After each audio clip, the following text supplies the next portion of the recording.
Hello everyone and welcome back to the Football Tribe UG channel. Robert Kesakos is your usual suspect. I want to say thank you to all those that have watched our interview that we did do with Kasuku from Kasuku Live. We do speak plenty of football in there. His love for AC Villa, his support for Manchester United does contain that he doesn't think it was the right decision to sack Erik Ten Hag.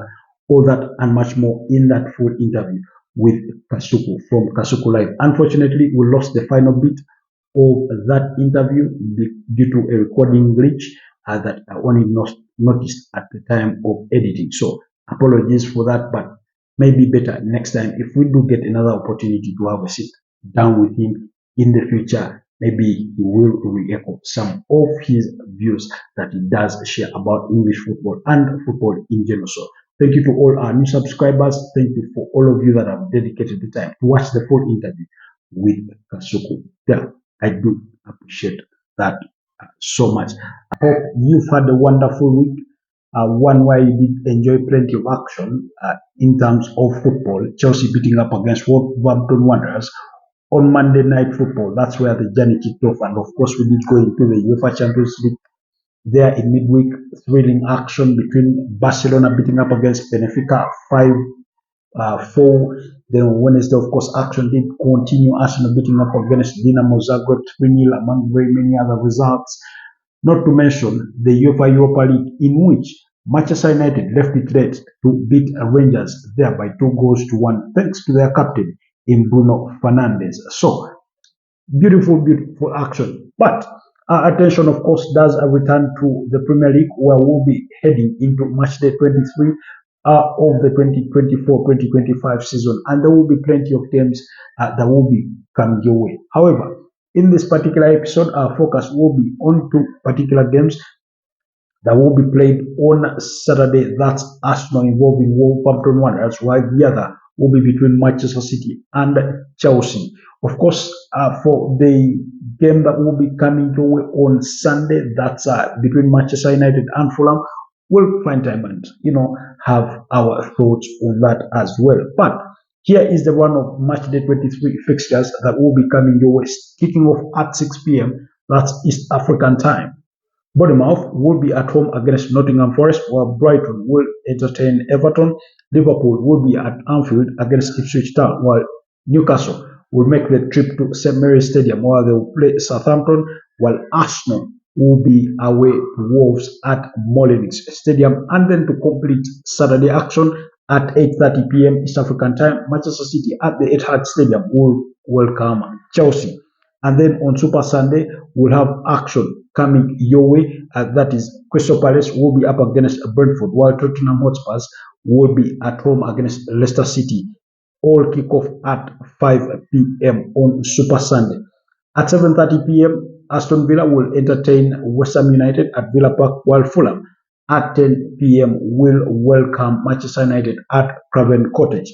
Of course, the action will continue with a Merseyside derby. I think this is the rescheduled fixture between Liverpool and Everton. So it will be Everton hosting Liverpool there at the Goodison Park. And then on Friday, Brighton will return to action with Chelsea. But that will be a match day 24 fixture.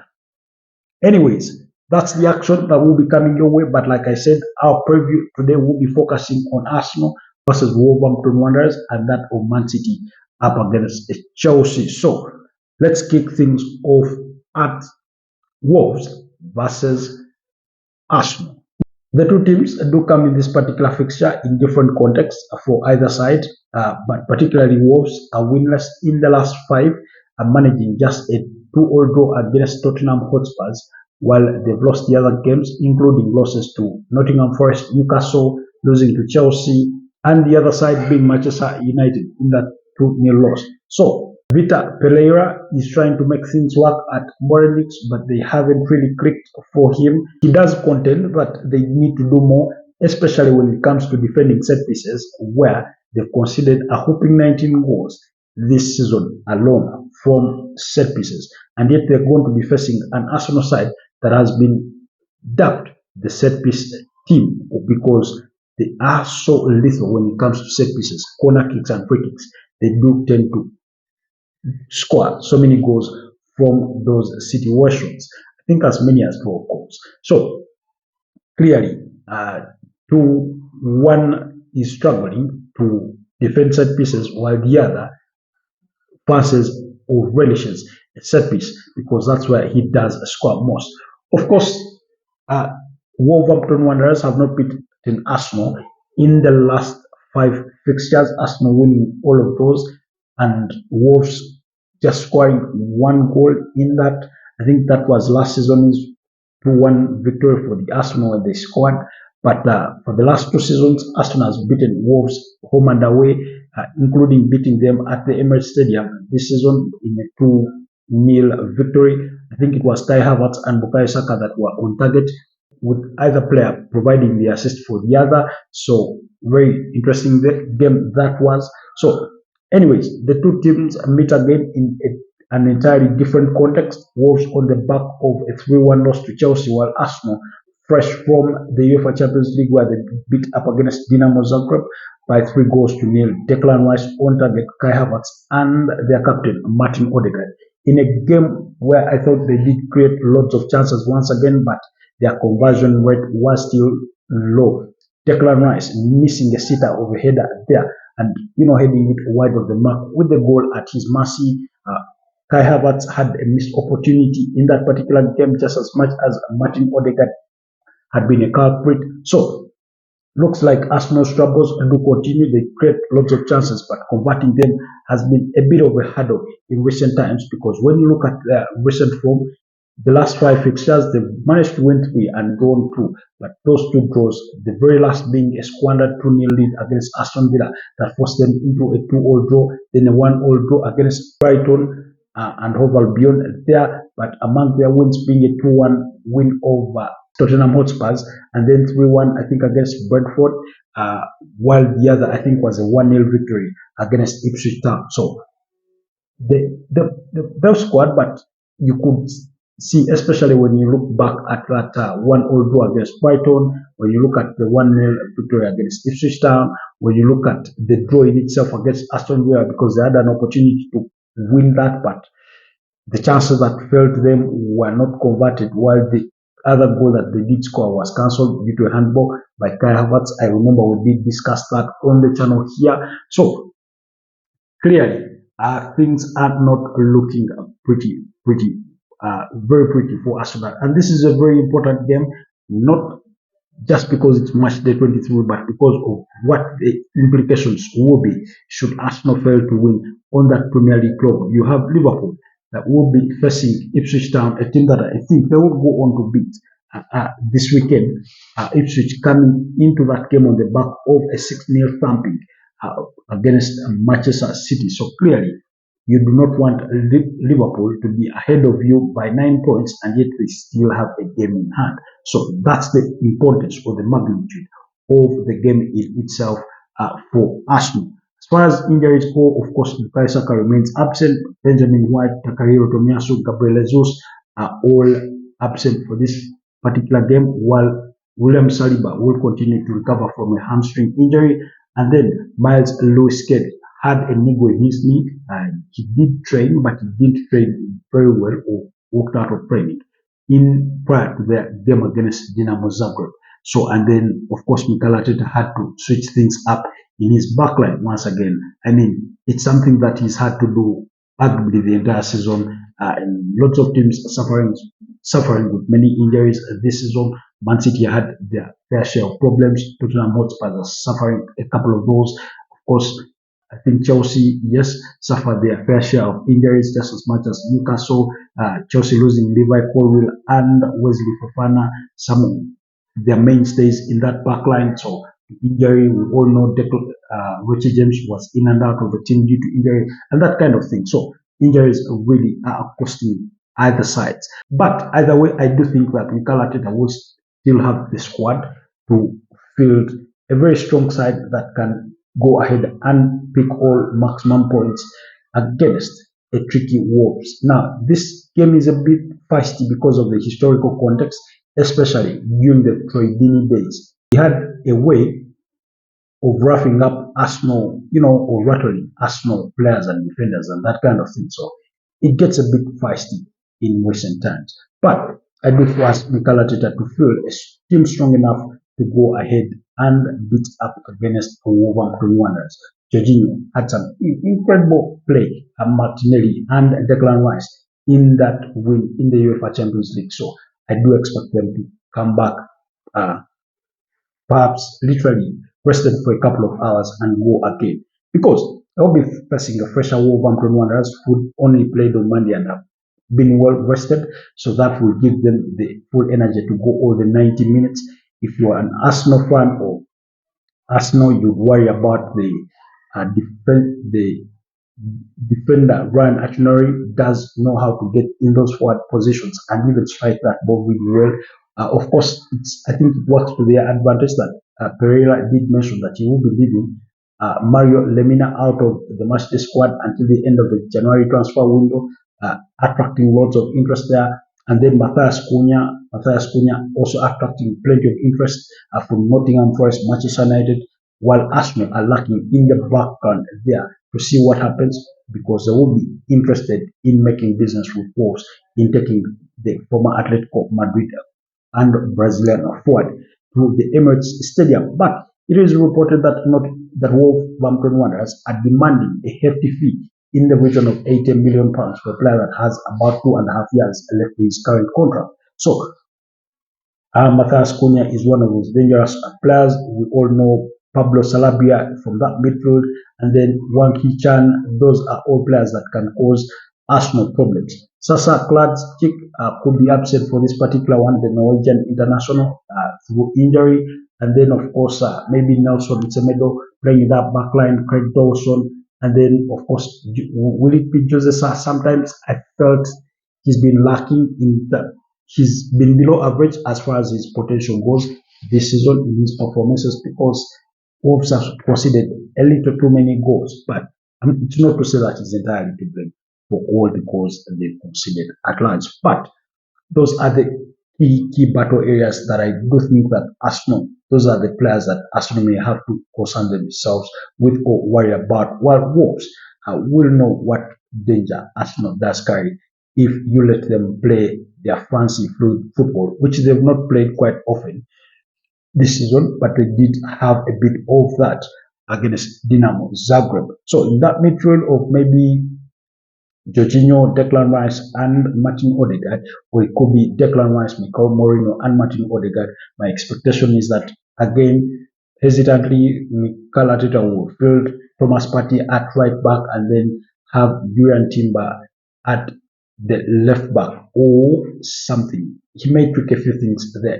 in the absence of William Saliba, but Gabriel Magalhaes and Jakub Kiwior potentially could start as the two center backs, and then but if Jakub Kiwior doesn't start, then it will be Jurriën Timber partnering with Gabriel Magalhaes and Zinchenko, who I did think have a very decent game, start at left back. So he does have the options despite all the injuries they are suffering, because again, Ricardo Carafiori is a doubt for this particular game.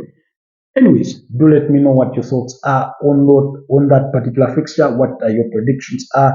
My gut feeling says Arsenal may nick this one by at least 2-1. I do not think there will be plenty of goals for Arsenal, because they do struggle to put away chances. I did see Raheem Sterling struggle, and I mean, he's struggled, he's lacking confidence and all that kind of thing. So we are waiting to see. But do let me know what your thoughts are, what your predictions are for that particular game. Moving on, like I said in our preamble, our next stop will be at the Etihad Stadium, where Manchester City will entertain Chelsea.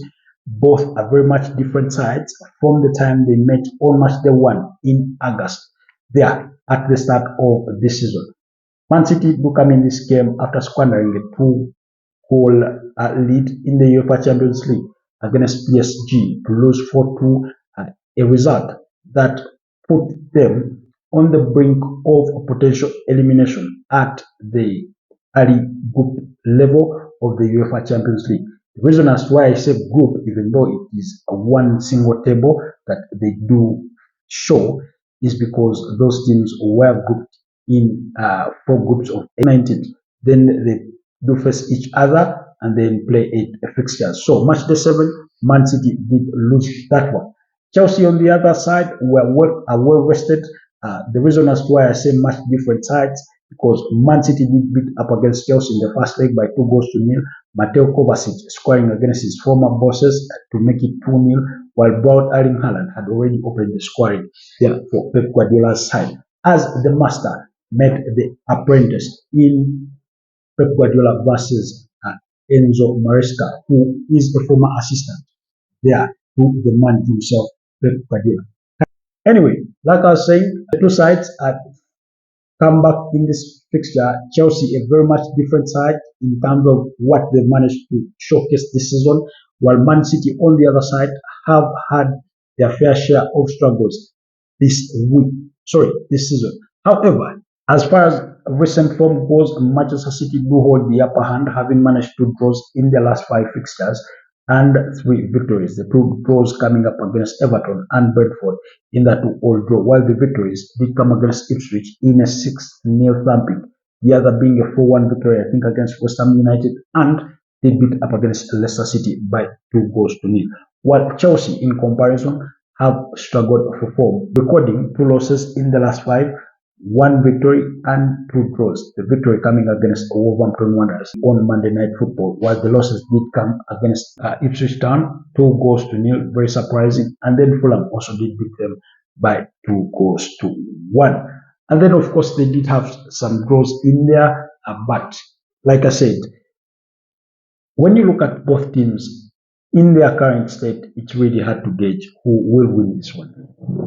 If you were to press me, I would say go for the draw for this particular result. But as far as form or head-to-head is concerned, in the last 5 meetings between the two sides, Man City have already beaten Chelsea in the first leg. That was at the Stamford Bridge. But last season, they did share the spoils in a 4-4 draw at Stamford Bridge and the 1-all draw, I think, at the Etihad Stadium. So they did cancel themselves out last season. While last season, but one, Manchester City did beat Chelsea home and away, I think, beating them by 1 goal to 0 in either fixtures. So, of course, Man City do come in this particular fixture without plenty of injuries. It's just John Stones that I'm aware of, as well as Rodri that will be missing this particular fixture. So, when you look at their squad, Mateo Kovacic, Josko Vardiol, Kevin De Bruyne, Ilkay Gundogan, Phil Foden, Jeremy Doku, Matthias Nunes, Braut Erling Haaland, name it all. Of course, Kyle Walker has left for AC Milan to join them on a 6-month loan with an option to buy, but not an obligation that I understand will be in the region of about £4.2 million should AC Milan be interested in taking him on a permanent transfer post his loan period. Now, like I was saying, they do have all the players available, Ruben Diaz available, and then the likes of Rico Lewis and so many others. So they do have a very decent side or squad that can beat up against the Chelsea side that are without some of their star defenders like Levi Colwill, Wesley Fofana, and then of course Enzo Fernandez is a doubt for this particular fixture. Romeo Lavia is out through injury and all that kind of thing. But that notwithstanding, again, you do contend that Chelsea have a squad big enough, despite those absences, including Bernard Badiashile, that they can field and beat up against Manchester City or even get a very decent result. It could be a draw. Of course, my prediction is a draw, but I do think that in the presence of Marco Cucurella, who did score against Wolverhampton Wanderers, Richard James, you have Tosin Aderabio, then you did recall Trevor Chalobah back from Crystal Palace. You do have Moises Caicedo in that midfield. You do have Nicholas Jackson leading the lines, of course. Christopher Nkunku, who is a target for Bayern Munich in this particular transfer window. João Felix. Of course, Mikhailo Mudryk has not featured for Chelsea in a while because of those anti-doping tests that he did fail and that kind of thing. But I mean, they do have the players to beat up against Man City. And if you're Chelsea, I do not think there is a better opportunity for you to beat up against a shaky Man City like this one, despite the availability or presence of all their key players. They are still a very shaky side.